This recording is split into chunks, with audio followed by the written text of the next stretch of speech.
ہے اردو میں تو بہشتی زیور بہت اچھی کتاب ہے جس کو جامع رشید نے چھاپا ہے تسہیل بہشتی زیور کے نام سے. تسہیل بہشتی زیور. مولانا شرف علی تھانوی رحمہ اللہ کے پاس کوئی شخص آیا اور کہنے لگا حضرت جب یہ بدعتی لوگ کوئی غلط بات کرتے تھے تو ہم ان سے پوچھتے تھے کہ حدیث دکھاؤ اس پہ. حدیثیں تو ہوتی نہیں ان کے پاس. اب جب آپ نے بہشتی زیور لکھی ہے جس کو بڑی اللہ نے مقبولیت دی تو اب اہل حدیث آگے پوچھتے ہیں کہ ہر مسئلے پہ حدیث دکھاؤ. تو اب ہر مسئلے پہ ہم کیسے حدیث دکھا سکتے ہیں؟ تو حکیم الامہ نے فرمایا کہ ان کا جواب تو ان سے بھی آسان ہے. جو بدعتی لوگ ہیں نا, کہا کہ ان سے بھی آسان ہے. کہا کہ کیا جواب؟ انہوں نے کہا کہ ہم نے تو یہ مسئلہ لکھا ہے, اگر یہ غلط ہے تو آپ حدیث دکھا دیں. سمجھ رہے ہیں؟ آپ حدیث دکھا دیں اور صحیح مسئلہ کیا ہے وہ آپ حدیث سے بتا دیں تو ہم اس کو نکال کے جو صحیح مسئلہ ہے وہ حدیث کے مطابق ڈال دیں گے. تو جب نہ آپ حدیث دکھا رہے ہو نہ ہمیں مسئلہ لکھنے دے رہے ہو تو اس کا مطلب سوائے تخریب کاری کے اور کچھ بھی نہیں ہے. تو خوب سمجھ لیں, شرعی مسائل قرآن سے بھی اخذ ہوتے ہیں, حدیث سے بھی ہوتے ہیں, اجماع امت سے بھی ہوتے ہیں, قیاس سے بھی ہوتے ہیں. ہر مسئلے پہ حدیث کا مطالبہ کرنا یہ جہالت ہے. لوگ پوچھ رہے ہوتے ہیں بہشتی زیور کے اس مسئلے پہ آپ کے پاس دلیل کیا ہے, تو آپ بولو یہ غلط اگر ہے تو صحیح مسئلہ کیا ہے اور اس کی دلیل آپ پیش کر دو تو ہم اس کو نکال دیں گے. سمجھتے ہو کہ نہیں سمجھتے؟ اب بہشتی زیور میں لکھا ہے کہ عورت سمٹ کے نماز پڑھے گی. لوگ کہتے ہیں اس کی کیا دلیل ہے؟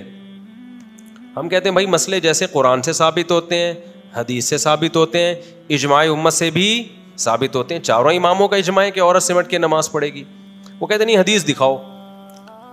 تو آپ ان سے پوچھ لیں کہ اچھا ٹھیک ہے بھائی, پھر آپ اجماع ہی کو اگر نہیں مانتے تو آپ حدیث دکھا دو کہ عورت صفا مروہ پہ دوڑے گی, چلے گی, دوڑے گی نہیں.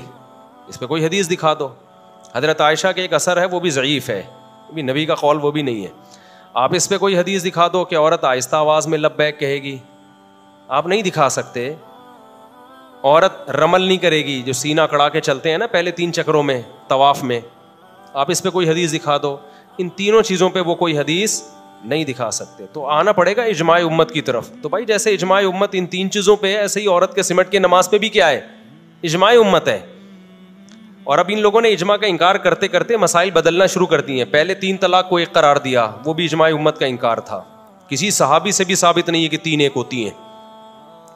اس پہ اہل حدیث کے آپ کو کلپ تو مل جائیں گے, وہ کہتے ہیں یہ اختلافی ہے. تو اختلافی ہے تو حوالے مت دو کہ فلاں نے کہا اختلافی, فلاں نے کہا اختلافی. آپ دلیل سے اختلافی ہونا ثابت کرو. اگر فلاں کی بات کرتے ہو تو فلاں تو بہت سارے ایسے بھی جنہوں نے کہا اجماعی ہے, اختلافی نہیں ہے. تو بات یہ ہے کہ کسی صحابی سے دکھا دو نا کوئی اختلاف کہ جس نے رخصتی کے بعد اکٹھی 3 طلاقوں کو 1 کہا ہو. میں تو ممبر پہ بیٹھ کے دعویٰ کر رہا ہوں ایک بھی نہیں ہے, کوئی ضعیف حدیث میں بھی نہیں ہے. اور میں آپ کو ایسے بہت سے صحابہ دکھا سکتا ہوں جنہوں نے اکٹھی 3 طلاقوں کو کتنا کہا ہے؟ 3 کہا ہے. میرے یوٹیوب چینل پہ وہ ساری سندیں میں نے پڑھی ہیں. میرا جو تفسیر کا لیکچر ہے نا مفتی طارق مسعود اسپیچز پہ, جو میرے تفسیر کے لیکچر جاتے ہیں, اس میں سورہ بقرہ کی جو آیتیں ہیں نا الطلاق مرتان, اس کی تفسیر دیکھیں. پورے ریفرنسز کے ساتھ میں نے اس مسئلے کو ایکسپلین کیا ہے. بتایا کہ صحابہ سے ہمیں یہی ملتا ہے 3 ہوتی ہیں, چاروں اماموں سے, تابعین سے, سب سے یہی ملتا ہے, قرآن سے بھی یہی ملتا ہے, بخاری مسلم کی حدیثوں سے بھی یہی ملتا ہے. ان کے پاس کچھ بھی نہیں ہے, نہ قرآن ہے, نہ حدیث ہے, نہ بخاری مسلم ہے, نہ صحابہ ہیں, نہ تابعین ہے, نہ چاروں امام ہیں. بعد میں کسی نے نکال دیا یہ مسئلہ امام طحاوی کے دور میں, کہیں تیسری صدی ہجری میں, دوسری میں میرا خیال ہے. اور پھر بعد میں یہ ابن تیمیہ رحمہ پھر بھی ختم کر دیا تھا لوگوں نے اس کو. پھر ابن تیمیہ رحمہ اللہ نے اس کو اٹھایا, پھر ابن قیم نے ان کو فالو کیا 7ویں صدی ہجری میں, پھر ابن قیم کے شاگرد ابن رجب نے فالو کیا, پھر ابن رجب نے رجوع کر لیا. انہوں نے بولا بھائی ابن قیم اور ابن تیمیہ سے غلطی ہوئی ہے, 3 ہی ہوتی ہیں, ٹھیک ہے نا. تو اس کے بعد یہ مسئلہ پھر دفن ہو گیا. اور ابن تیمیہ رحمۃ اللہ علیہ کو اس مسئلے کی بیس پہ حکومت کی طرف سے جیل بھی ہو گئی کہ آپ نے اجماع امت کے خلاف بات کیوں کی ہے, غلط مسئلہ کیوں. اہل حق عالم تھے لیکن غلطی ہوتی ہے, جیل بھی ہو گئی ان کو اس پہ. تو یہ مسئلہ پھر ختم ہو گیا. پھر شیخ بن باز سعودی عرب میں سلفی عالم تھے, انہوں نے اٹھایا اس مسئلے کو. تو صدیوں میں 4-6 کے سے زیادہ آپ کو ملیں گے نہیں. تو ہم تو اہل حدیث سے سوال پوچھتے ہیں بھائی تم کسی صحابی سے دکھا دو, تو کہیں فوراً وہ حدیث ہے ان کے پاس کہ نبی کے دور میں 3 طلاقیں 1 ہوتی تھیں, ابو بکر و عمر کے دور میں 3 1, عمر نے 3 کو 3 کر دی. اس پہ تو بہت سارے سوالات اٹھتے ہیں اس حدیث پہ. وہ تو متا کے بارے میں بھی ایسے ہی ہے. جابر بن عبداللہ کہتے ہیں ہم نبی کے دور میں متا کرتے تھے, ابو بکر کے دور میں متا کرتے تھے, عمر نے پابندی لگائی. جو اس کا جواب ہے وہی اس کا جواب. ہم کہیں گے پابندی نبی نے لگا دی تھی متا پہ, صحیح حدیثیں موجود ہیں, بہت سے صحابہ کو پتہ ہی نہیں چلا. تو ایسے ہی 3 طلاق کو 3 نبی قرار دے چکے تھے, بخاری کی حدیث موجود ہے, ایک مجلس کی 3 طلاق کو 3 قرار دیا, بخاری کی حدیث ہے, وہ ریفرنسز آپ کو سارے اس میں مل جائیں گے. حضرت عمر کیسے خدا کے قانون کو چینج کر سکتے ہیں بھائی؟ اور اس حدیث کے راوی عبداللہ بن عباس ہیں, وہ خود 3 فتویٰ دیتے ہیں کہ 3 ہوتی ہیں, اور ریفرنس میں حضرت عمر کے لا نہیں بلکہ قرآن کا حوالہ دیتے ہیں. اتنی ساری باتیں اہل حدیث کے پاس, اس میں کوئی جواب نہیں ہے. گھوم پھر کے جب تھک جاتے ہیں نا تو کہتے ہیں اختلافی مسئلہ ہے, اختلافی مسئلوں میں شدت جائز نہیں ہے. بھائی اختلافی بھی نہیں ہے, یہ بھی آپ کا بنایا ہوا ہے نا, کچھ بھی نہیں ہے. اس لیے میں پوری ذمہ داری سے کہتا ہوں, کسی نے ایک مجلس میں 3 طلاقیں دے کے اہل حدیث سے فتویٰ لے لیا نا کہ تو بیوی حلال نہیں ہوگی, زنا کا گناہ ملے گا اس کو. سمجھتے ہو, ہم اختلافی مسائل میں, میرا بڑا وسیع ظرف ہے, لیکن 3 طلاق کا مسئلہ اختلافی ہے نہیں, بنایا ہے اس کو اختلافی. سمجھتے ہو, جب بھی کوئی اہل حدیث بحث کیا کہ بھائی تو کسی صحابی سے دکھا دے کہ رخصتی کے بعد, کچھ حدیثیں رخصتی سے پہلے کی ہیں, محدث نے باپ بھی باندھا ہوتا ہے رخصتی سے پہلے کی ہیں, یہ وہ اس کو فٹ کر رہے ہوتے ہیں رخصتی کے بعد پر. گڑبڑ نہ کریں, کلیئر بات کریں. تو کوئی ایک روایت بھی ہمارے پاس نہیں ہے. یہ مسئلہ صحابہ میں اجماعی تھا بھائی. سمجھتے ہو کہ نہیں سمجھتے ہو؟ تو اسی طرح یہ جو مسئلہ ہے خواتین اور مردوں کی نماز میں جو فرق ہے, اور یہ اجماع سے ثابت ہے. تو اجماع خود ایک دلیل ہے, کیونکہ حدیث میں آتا ہے امت گمراہی پہ جمع نہیں ہو سکتی. بعض میرے اس طرح کی باتوں پہ کچھ لوگوں نے کمنٹس کیے ہوتے ہیں, اچھا اتنے سال تک ہم غلط کرتے آئے ہوں تو غلط پر اب ڈٹ جائیں کیا؟ او بھائی اتنے سال تک امت غلط کر نہیں سکتی, حدیث سے ثابت ہے یہ. سمجھتے ہو؟ آج کے اسکالرز غلط ہو سکتے ہیں, 1400 سال کی امت غلط نہیں ہو سکتی. ان کا پہلے نا یہ اسکالر کھوپڑی میں یہ دماغ میں یہ بات ڈالتے ہیں کہ سارے غلط تھے, یہ امت تبھی تباہ ہو گئی کیونکہ اتنے غلط اسکالرز آنا شروع ہو گئے. یہ بیس ہی غلط ہے. امت تباہ جو بیسیکلی ہوئی ہے ہماری خلافتوں کے خاتمے ہوئے ہیں. بر صغیر میں انگریز گھس گیا, اس میں علماء کا وہ نہیں ہے کہ علماء کی وجہ سے برباد ہو گئے. بر صغیر میں وہ دھوکہ دے کے گھسائے, وہاں کے بادشاہوں کی عیاشی تھی. تو جب بادشاہ کسی ملک کے عیاش ہو جاتے ہیں, گورا آیا تجارت کے بہانے اور اس نے قتل و غارت شروع کر دیا, قبضے کرنا شروع کیا, تو حکومت کا کام تھا نا کنٹرول کرتی. حکومت ہی بک گئی تو تباہ ہو گئے. جب آپ کی حکومت بکے گی علماء کیا کر لیں گے؟ اور اس میں بھی انگریز کا جو سلسلہ شروع ہوا وہ تو بہت پہلے ہو گیا تھا. علماء نے کردار اس میں بھی ادا کیا. مجدد الفسانی رحمۃ اللہ علیہ تو عالم تھے, انہوں نے حکومت کو سمجھایا انگریزوں کی سازشوں کو. تو انگریز کے قبضہ 200 سال کے بعد جا کے ہوا ہے, پھر ورنہ 150-200 سال پہلے ہو جاتا. تو علماء کی وجہ سے تو لیٹ قبضہ ہوا ہے, اور نکلا بھی علماء کی وجہ سے ہے. جتنی 1857 کی جنگ آزادی انگریزوں کے خلاف لڑی ہے, ساری علماء نے لڑی ہے, اور ساری علماء دیوبند نے لڑی ہے. جتنے مارکے ہوئے ہیں نا. اور آج کیا کہتے ہیں, یہ علماء سسٹم کی تبدیلی کی بات نہیں کرتے. آپ ماضی اٹھا کے دیکھو, سسٹم تبدیل کرنے کی ہمیشہ کوششیں کس نے کی ہیں؟ علماء نے کی ہیں. آج بھی کر رہے ہیں پازیٹیو وے میں. انگریزوں کے خلاف لڑائیاں ساری علماء کی ہیں. کوئی ایک دکھا دو غیر علماء, جو غیر علماء تھے بھی علماء. مولانا قاسم نانوتوی نے عالم جہاد بلند کیا تھا. اس پہ بہت کچھ ہے کہنے کے لیے, لیکن ہم ان ٹاپک کو اٹھاتے نہیں ہیں. تو پہلے بھی اب افغانستان میں کیا ہوا, جو لڑائیاں کی ہیں کس نے کی ہے بھائی؟ جا کے کوئی یونیورسٹی کا پروفیسر گیا تھا وہاں لڑنے کے لیے؟ افغانستان میں جو سارا جہاد وہاں کے مولویوں نے کیا ہے, مدرسے کے طلبہ نے کیا ہے. پھر عوام نے بھی ان کا ساتھ دیا. تو 42 ملکوں سے لڑ کے ان کی واٹ لگا کے رکھ کے ان کو ملک سے کیا کر دیا؟ باہر نکال دیا. تو سسٹم تبدیلی. مولوی بس مسجدوں میں بیٹھا ہے, لوگ آج کل ایسی باتیں کہ مولوی بس نکاح طلاق کے مسائل بتا رہے ہیں, یہ مولوی صرف جنت جہنم کی سسٹم کی تبدیلی کی تو بات نہیں کرتے. بھائی آپ صرف بات ہی کر رہے ہو, کر آپ کچھ بھی نہیں رہے ہو. علماء کر رہے ہیں, باتیں نہیں کر رہے, پریکٹیکلی کام کر رہے ہیں. جامعۃ الرشید کا جو ایک ویژن ہے, میرے شاگردوں میں پاکستان نیوی کے کمیشن آفیسرز ہیں جن کو ہم نے مولوی بنا کے نیوی میں بھیجا ہے. یہ سسٹم تبدیل کرنے کے لیے ہی تو بھیجا ہے نا. میرے شاگردوں میں ڈاکٹر ملیں گے آپ کو, کلیت الشریعہ میں PhD اس کو لڑکے آتے ہیں, ماسٹر کیے ہوئے لڑکے آتے ہیں جن کو ہم مولوی بناتے ہیں. مدرسوں میں بھیجنے کے لیے نہیں, سسٹم میں بھیجنے کے لیے. ٹھیک ہے نا. جامعۃ الرشید کروا رہا ہے, CSS کروا رہا ہے ان طلبہ کو جو عالم بن چکے ہیں, لیکن ان میں کوئی ایبلٹی ہے, قابلیت ہے, کوئی ایکسٹرا آرڈینری اللہ نے ان کو ذہانت دی ہے, تو اپنے خرچے پہ CSS کروا رہے ہیں. ان کو لون دیتا ہے, قرض, کہ جب آپ CSS کر لو گے آپ کی جاب لگے گی, آپ نے پیسے واپس لوٹانے ہیں. یہ CSS کیوں کرا رہا ہے؟ تاکہ بیوروکریسی میں اچھے پڑھے لکھے لوگ, دیندار لوگ جائیں, تو یہ ساری کوششیں سسٹم کی تبدیلی کے لیے ہو رہی ہیں. تو مولوی غافل نہیں ہے.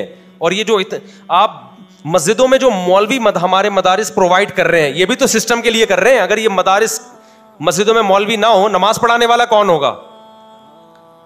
یہ کہتے ہیں مولوی مسجدوں میں بس نماز پڑھا رہا ہے. یہ بھی تو ایک کام کر رہے ہیں نا, آپ تو وہ بھی نہیں کر رہے. آپ تو وہ بھی نہیں کر رہے. یہ آسان کام تھوڑی ہے 5 ٹائم آپ اس تنخواہ میں نماز تو پڑھا کے, اچھا ان پہ ہو رہا ہے, یہ تنخواہیں لے لے کے نماز پڑھا رہے ہیں, آپ اس تنخواہ پہ پڑھا لو 5 ٹائم نماز. اور یہ جو میں 3 گھنٹے کے بیانات کر رہا ہوں, کوئی پیسے لیتے ہیں آپ سے ہم؟ کسی موٹیویشنل اسپیکر کی ورک شاپ میں گھس کے تو بتاؤ بغیر پیسوں کے. لوگ کہتے ہیں یوٹیوب سے کما رہے ہیں. یوٹیوب پہ تو اب بیان گئے ہیں. موٹیویشنل اسپیکر بھی تو یوٹیوب سے کماتا ہے نا. اس سے کہو آپ کا یہ جو کلپ ہے نا یہ یوٹیوب پہ جائے گا, اس سے کما لینا. آپ ورک شاپ میں آنے کے پیسے نہ روکے گا. ورک شاپ میں تیرے باپ کو بھی پیسے دینے پڑیں گے. جب تو آئے گا نا ہمارے پروگرام میں شرکت کے پیسے ہوں گے, فری پھوکٹ میں نہیں ہے. کیونکہ وہ کہتے ہیں اس طرح تو سائیکل والا بھی آئے گا, ٹماٹر والا بھی آئے گا. ہم تو چاہتے ہیں ایلیٹ کلاس کے لوگ ہیں جو تھوڑے سے پیسے والے ہیں, تاکہ لگے کہ اتنے 3 پیس سوٹ ٹائی میں کتنے اچھے اچھے لوگ بیٹھے ہیں. مولویوں کی مجلس میں رکشے والا بھی آ رہا ہے, مفتی صاحب کے 3 گھنٹے کے بیان سن رہا ہے, اور بریگیڈیئر بھی آ رہا ہے. ابھی لیفٹیننٹ کمانڈر نیوی کے آئے ہوئے تھے جو بیان سن کے گئے ہیں نا, اور ٹماٹر والا بھی ساتھ ہی بیٹھا ہوا ہوگا. یہی تو پیغمبروں پر پچھلے امتوں نے اعتراض کیا ہے کہ ہم بڑے لوگ ہیں, آپ کی مجلس میں تو ٹماٹر والے بھی ہوتے ہیں, ہم ان کے ساتھ نہیں بیٹھ سکتے. یہ ظرف مولوی ہی کا ہے, وہ ٹماٹر والے کو اور لیفٹیننٹ کمانڈر کو, بریگیڈیئر کرنل کو ایک ساتھ بٹھاتا ہے. بریگیڈیئروں کے لیے ایسا نہیں ہوتا کہ اتوار کا بیان ٹماٹر والوں کے لیے مفتی صاحب کا عصر کے بعد ہوگا, بریگیڈیئر کرنل کے لیے مغرب کے بعد ہوگا. ایک جیسا بھائی, جس نے آنا ہے سب کے لیے ہدایت. کیونکہ جب فری میں ہے تو ہمیں کیا اس سے کہ ٹماٹر والا ہے, یا ہاں ایک الگ سے کسی ایلیٹ کلاس کے لیے ان کے لیول کا بیان کرنا ہو پھر ایک الگ بات ہے. بعض دفعہ بیان ایسا ہوتا ہے جو خاص لوگوں تک پہنچانا ہوتا ہے, وہ خاص لوگوں تک پہنچانا ہے, وہ عام آدمی کی سمجھ میں نہیں آ سکتا. جیسے میڈیکل کالج میں بیان ان کے حساب سے کرتا ہوں نا, تو وہ تو انہی کا مجمع ہوتا ہے وہاں پہ, ان کو اسی حساب سے سمجھانا ہوتا ہے, وہ ایک الگ بات ہے. لیکن عمومی جو ہماری مجلس ہے, اور میں جو اتنے بیانات کے لیے مولوی لوگ جاتے ہیں نا, اتنے ملکوں میں سفر کرتے ہیں, ایک دھیلا نہیں ملتا, کوئی قیمت نہیں ہوتی اس کی.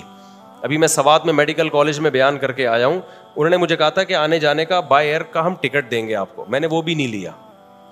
وہ لینے میں کوئی حرج نہیں ہے کہ بھائی ہم آپ سے کوئی منافع نہیں لے رہے, ٹکٹ تو دو نا.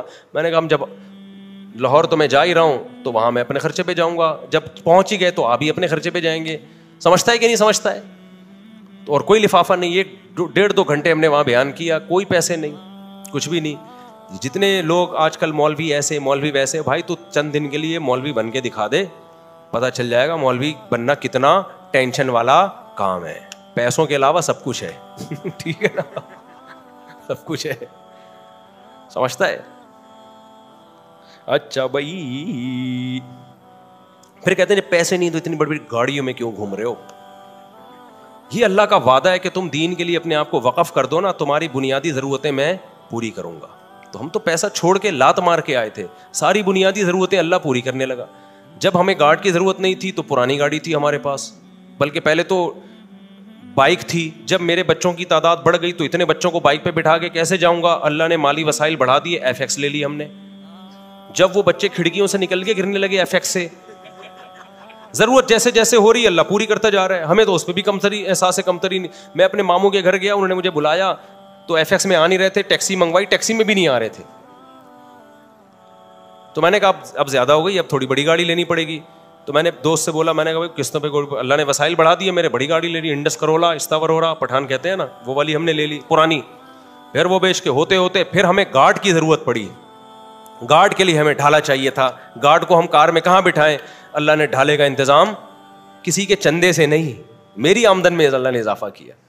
ہم نے گارڈ, تو ہم تو دیکھ رہے ہیں کہ ہمیں جو ضرورت ہوتی ہے اللہ کیا کر دیتا ہے. ہمارے حضرت فرمایا کرتے تھے کہ ملا بنو, رزق کی فکر چھوڑ دو, رزق پیچھے پیچھے بھاگے گا.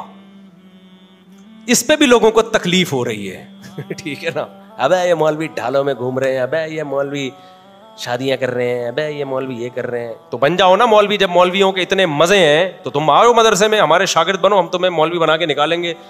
آپ کو پتا ہے کہ بھائی یہ تو کیا ہو جائے گا, نہیں ایکچولی ہم یہ افورڈ نہیں کر سکتے. تو آج جو اسکالر اٹھتا ہے, مولوی ایسے کر رہا ہے, مولوی مسجدوں میں پیسے لے کے نماز پڑھا رہا ہے. ابے تو اتنے پیسے لے کے تو پڑھا دے نماز,